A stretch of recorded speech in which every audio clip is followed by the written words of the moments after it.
Hi, everybody. We are continuing with our urinary system lecture.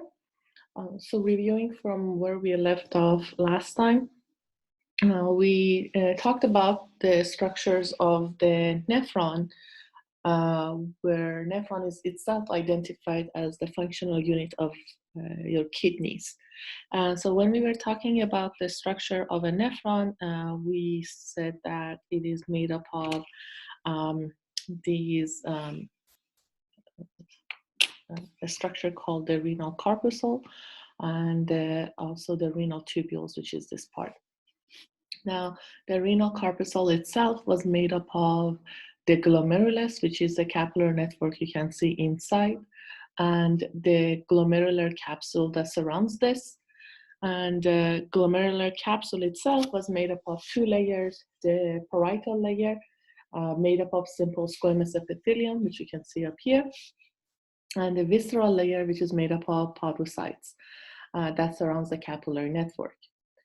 The renal tubules, we said it has the first part, which is called the proximal convoluted tubules. Then it starts to throw a lot of fluid to go downward, and that is the descending limb. And then when the fluid starts to come up, that's the ascending limb. This whole structure as a whole is referred to as the nephron loop. And the last part was basically the tubes that are forming your distal convoluted tubules that empties into what we identify right here as the collecting duct. So moving on from that, you also talked about the glomerulus. The importance of glomerulus was the fact that it accomplished the task of filtration. Remember, one of the main functions of urinary system is to filter your blood and remove any unwanted material, and basically anything that is good and clean is coming out of your kidney through your renal vein. Now, glomerulus is fed by an arteriole referred to as the afferent arteriole, and it is drained from, glomerulus is drained by another blood vessel called the efferent arteriole. Please do note when you compare the efferent and afferent arteriole that efferent is going to be the smaller of the two compared to the afferent arteriole. So it is an easy way of distinguishing which one is the efferent, which one is the afferent. So if you look back at the picture, and it's not really depicting it very well here, but again, if you're comparing this one coming in, that's your afferent, this one getting out, that's your efferent. And if you compare these in microscopic anatomy in terms of diameter, your afferent arteriole would be smaller than your efferent arteriole. In average, your glomerulus filters about 1 liter of fluid every 8 minutes, which is significant. However, the more interesting fact is that 99% of what filters through actually gets reabsorbed back into your tubules. Reabsorption means basically you reclaim what was filtered through. And I'll talk about that in a few minutes as we go through the PowerPoint. Now, when we were talking about the blood vessels of the nephron, other than the afferent, glomerulus, and efferent, we have two types of capillary networks that are found around the renal tubules. One of these is referred to as the peritubular capillaries. So peritubular capillaries as an around tubular, and it's a form of capillaries. And the other type is called vasa recta. So what is the difference between those two? Both of these are, first of all, found around the nephron tubules. The difference between those two is, first of all, in what nephrons are associated with. Peritubular are associated with your typical nephron, which we identify as cortical nephron. And again, I'll show you this in just a few minutes. They are low pressure, very porous capillary network. And this is the location that you also accomplish a process called secretion. Now, vasa recta are found in the same location as your peritubular capillaries, but they're associated with a specific category of neurons. I keep saying neurons, I apologize. Nephrons that are called juxtamedullary nephrons. And again, I'll mention that in just a minute, and I'll show you those on a picture. Now, regardless if you're talking about vasa recta or peritubular capillaries, please do note that both of these originate from the efferent arteriole. So efferent arteriole and efferent arteriole. Now, the job of vasa recta is to create what we identified as concentrated urine. So in scenarios where a person is dehydrated, vasa recta capillary network are extremely important in terms of creating a concentrated urine and conserving the water your body requires. So here's the two types of nephrons that we have. Again, cortical nephrons and juxtamedullary nephrons. So I'm showing you this on a picture as well as in both sense of what is the nephron in terms of location and what is the difference in these nephrons in terms of their capillary network. So let's take a look. So if you guys recall your structures of your kidney, we had a separation within your kidney, which was the outer aspect of your kidney. This region was referred to as the cortex, and this region was referred to as the medulla.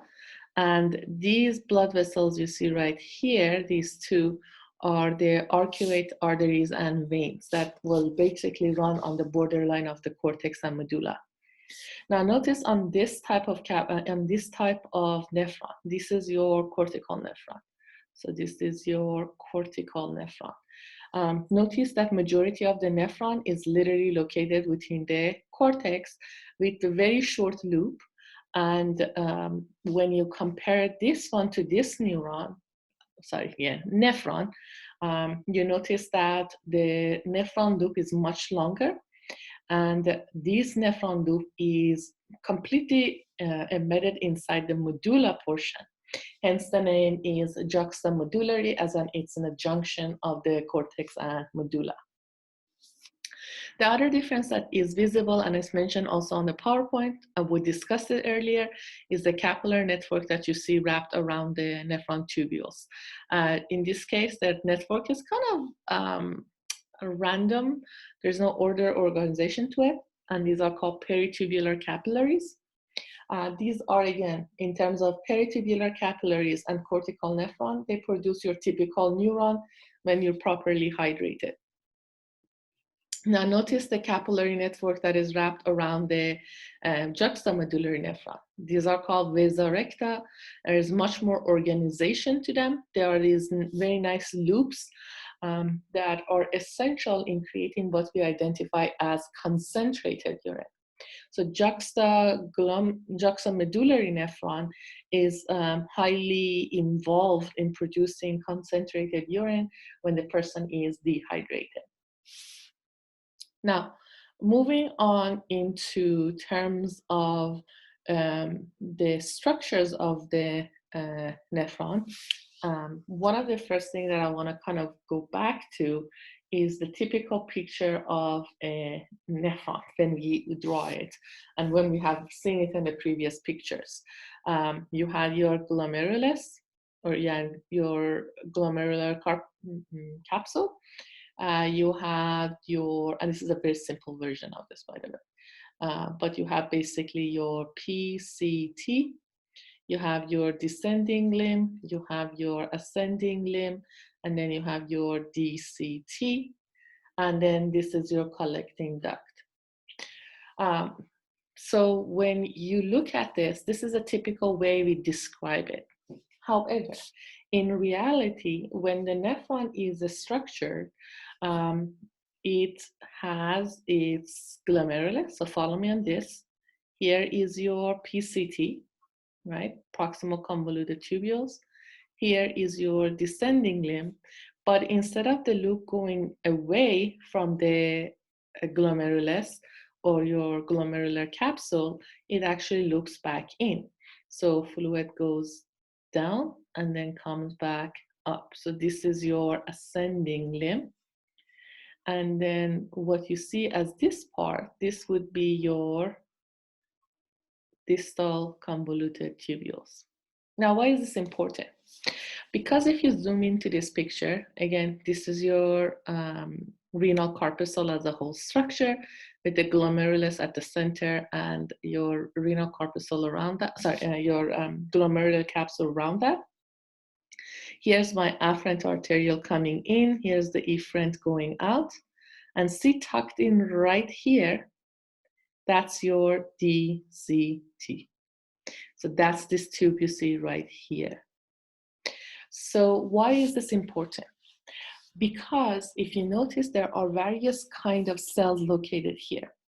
One type of cells are the cells you see right here. And these cells are called macula densa. You have this category of cells right here. And these are referred to as the mesangial cells. And then the third category of the cells are these ones you see right here, and these are called the granular cells. So granular cells. So three types. Again, kind of reviewing this: macula densa, your mesangial cells, and your granular cells. So why are these important? So the long columnar cells, which we identify as macula densa, are extremely important in terms of making sure the concentration of salt is appropriate. So as the DCT is doing what it's supposed to be doing, your chemoreceptors are measuring and making sure that the filtrate as it's leaving the nephron have the proper concentrations of the salts and ions like sodium and chloride. Granular cells, which are again located right here, these cells are important in terms of releasing a hormone called RAS. Now, RAS is part of a system called renin angiotensin aldosterone system, which is important in terms of sodium and potassium balance. So sodium was your Na, and it's also involved in potassium balance. So typically your body, if it has too much potassium or too much sodium, it helps it balance it. And again, I'm not going to go into details about this. This is more physiology, but understand that it does produce renin, which is associated with the system called RAS. Last category of cells associated with this apparatus are called the mesangial cells, and these are responsible for secretion of a hormone called erythropoietin. We talked about this in your skeletal system. Erythropoietin is important in terms of blood cell production at your red bone marrow. So when you look at the production of red bone marrow, production of blood cells in red bone marrow, it doesn't happen until they receive erythropoietin signaling from your kidneys.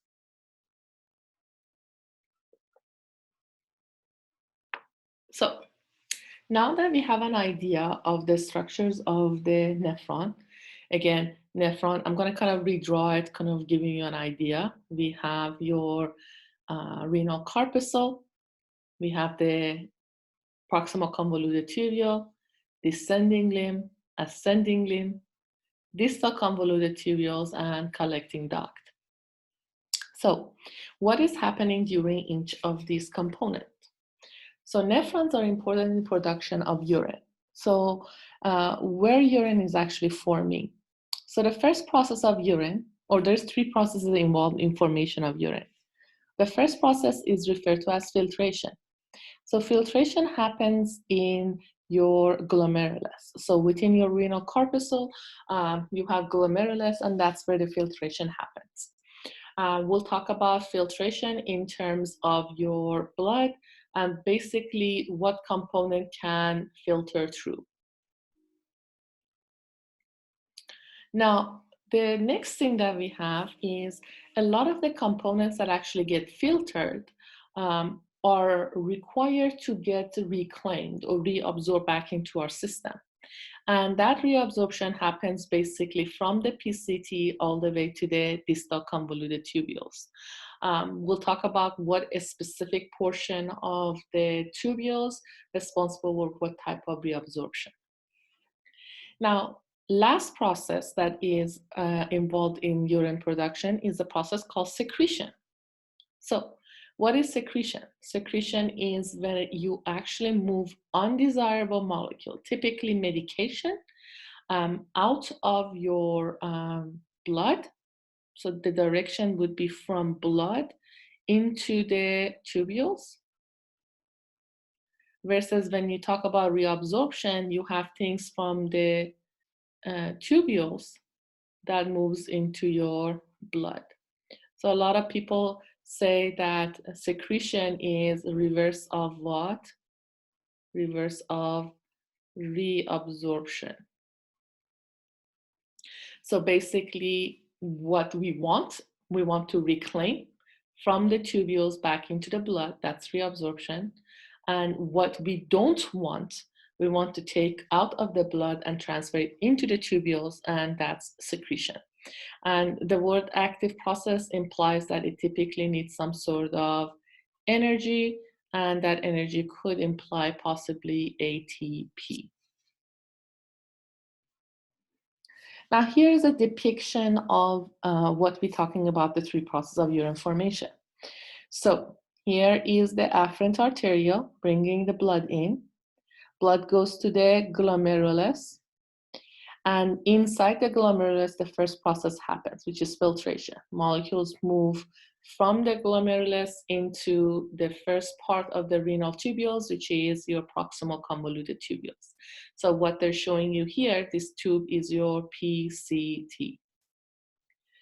Now, notice again, efferent arteriole continues to come out of the glomerulus, and then it loops back onto the nephron to form peritubular capillaries, or if you're talking about juxtaglomerular nephron, it forms vesa recta. So filtration is done. Part of the blood is inside the renal tubules. Again, most of that is going to be reabsorbed back. So notice the arrows, guys. The direction of the arrows are the keys here. Moving from the renal tubules into the blood, that's what? That's reabsorption. And moving things from your blood vessel into your renal tubules, that's secretion. So let's go ahead and get started. What are the components of blood that can actually filter through? Now, again, kind of depicting the same picture. So you have your glomerulus. Sorry, my drawing is not the best, but it gives you the right idea, hopefully. Afferent arterioles coming in. Here's your glomerulus, efferent arterioles going out. And connected to that, you will have your, sorry, pencil working. You have your PCT. So what component can actually go from the blood into the PCT? Whatever that moves, that's the filtration process. So the reason these molecules can pass through is typically associated with the size. So if they are small enough, the pressure that is created in this environment allow these molecules to move from the blood into the PCT. So what are those components? The plasma portion of the blood has multiple components: water, ions like sodium, calcium, chloride, potassium, glucose, amino acid, your typical metabolic waste, which is urea and uric acid, proteins, you have red blood cells and white blood cells. Now, anything that has check marks in front of it means they are small enough that they can pass through because of the pressures that are present and the porous nature of the glomerulus. Things like proteins, red blood cells and white blood cells, they are large, which means they cannot pass through the little pores. And if you do pass them through the pores, that's not a good sign. That means that there is something wrong with your glomerulus and they're not properly filtering material. So up to this point, you have done the first step on your formation, and that is to filter the components that are small enough. But again, look at the list of what we have here. Water, ions, glucose, amino acid, metabolic waste. Among the ones that I've listed, these three are the things that I typically want to get back, right? Maybe not all of it. You still want to get rid of some of it if it's extra, but most of this needs to be reclaimed back into my system. Metabolic waste, on the other hand, is something that I do want to get rid of. So what is the next process? I want to do reabsorption, as in reclaiming what I have lost back into my system. So different part of the nephron tubules are going to reclaim different concentrations. So PCT is going to reabsorb 100% of glucose and amino acid, which is a really good thing. You don't want to miss these. You work really hard to get your glucose and amino acid into your system. You also reabsorb about 65% of the waters and ions. So it is depicted in this picture for you. Here is your PCT, or proximal tubules. So this is your, oops, about that. Here is my PCT. And again, things moving, these arrows depicting movement from the tubes into the peritubular capillaries, and that's reabsorption, 100% of glucose, 100% of amino acid, and about 65% of water and salt. Then you have the descending limb. So what is the descending limb absorb? Only water reabsorption. Ascending limb, on the other hand, only ion reabsorption. So here is your limb. Fluid going down, fluid coming back up. Notice the arrows, things are moving from the renal tubular out, and the only thing you see is water coming out. And on this side, going through the ascending limb, the only thing that you are taking out or reabsorbing is salt and salt or ions like sodium and chloride. Now, why is this important?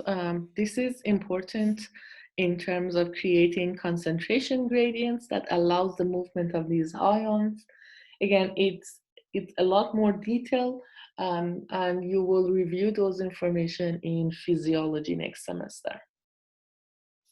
So for this, one thing that I do want you guys to understand is, as the fluid is moving down the descending limb, it becomes more and more concentrated, right? Because you're taking water out, right? So the only thing that is left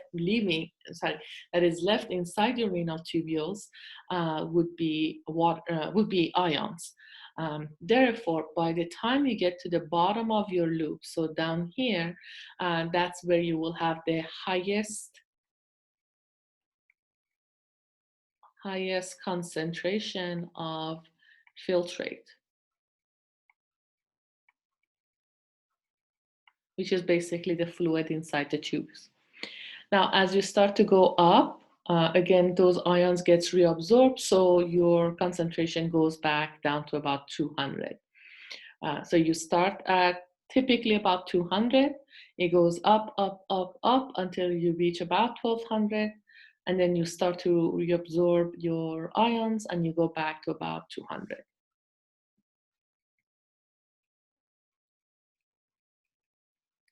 Last part of the renal tubules in terms of reabsorption is your DCT.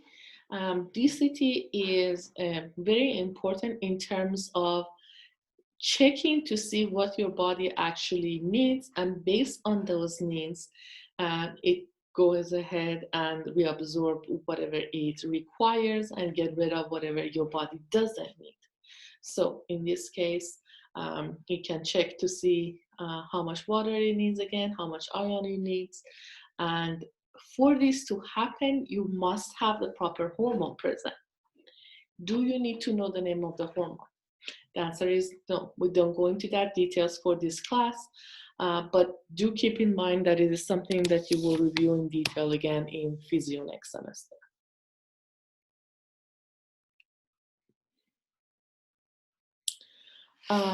So your nephron has produced urine, right? Urine has gone through your nephron, it goes to the collecting duct, and eventually goes to, I'm going to write this down for you guys so you guys have it. So you start with your nephron, and I'm reviewing this. Nephron collects it into the tube called the collecting duct. Now, collecting duct is connected to the macroscopic structure. You should know this already, or should sound familiar. Minor calyx. Minor calyx empty into major calyx. Major calyces empty into what we identified as renal pelvis, which goes through the ureter. Ureter goes to the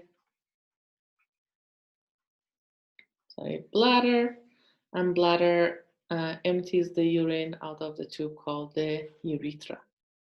So if I ask you guys, write down the path of urine through the urinary system, you start with the nephron and end with urethra. So produce the urine, urine came out of the kidney through the renal pelvis, and the renal pelvis empties into the ureter. So what are ureters? Ureters are these long tubes, about 10 inches long. They carry urine from the kidneys into the urinary bladder, and they are oblique as they enter the bladder because you want to make sure that they do not allow the backflow. So they are coming in an angle when they come into your bladder. What's the histology of the ureters? They are transitional epithelium, which basically means they are undergoing this stretching, where they're more cube shaped when they're not stretched, and when they are under pressure, they kind of stretch to become similar to squamous cells. This is good, that as it allows the fluid to pass through it and allows the ureter to adjust for the flow. They do have a muscularis. Again, anytime you hear the word muscularis, automatically think about muscles. They do have 2 layers of smooth muscles, and the outermost layer is adventitia, which basically means no epithelium, you only have connective tissue. Urinary bladder. It is a muscular sac. It is, in terms of a structure, it does have rugae. If you guys recall, rugae were those folds that are present inside the stomach as well, allowing the stomach to expand in size. In full bladder, when the bladder is fully, it's full, it's spherical. However, when it is empty, it is basically like an empty sac. It does expand as it gets fuller. It does expand into the abdominal cavity. However, when it is empty, it is entirely into the pelvic cavity. The main structure underneath the urinary bladder in case of male is what we identified as a prostate gland, which is part of the reproductive system. We'll talk about that in our future lecture. It is lying directly underneath the bladder, and it does change size as the person gets older. Okay, before I move on, guys, I'm going to stop the lecture here, and we'll continue the last few slides on the next PowerPoint.